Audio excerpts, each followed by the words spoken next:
Vaina chuan guitar lesson thar kan zir hau lenga vaina kan zir hau le tur chu zo thanan ochor thlapui ti hla sakha gitara perdan kan zir hau wang hela hi G na la asanga si anyama di minor E minor B minor A minor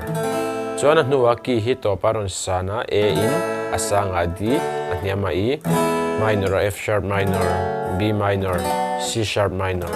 then strum down down down up tikha no bul changa top thingin a call leng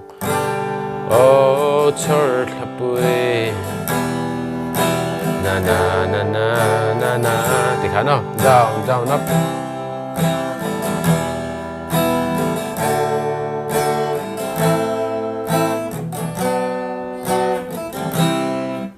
katia lapum pui strum chole khani me ya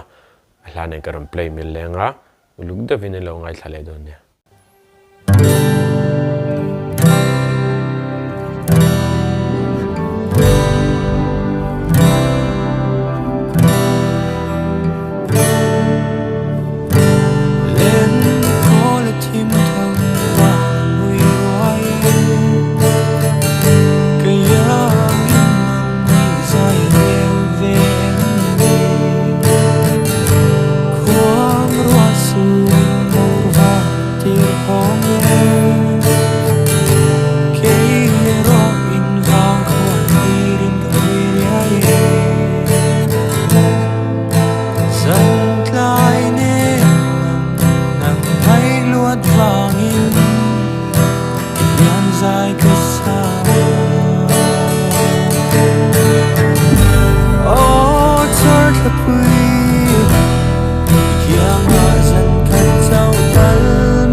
Zoom lên lại dài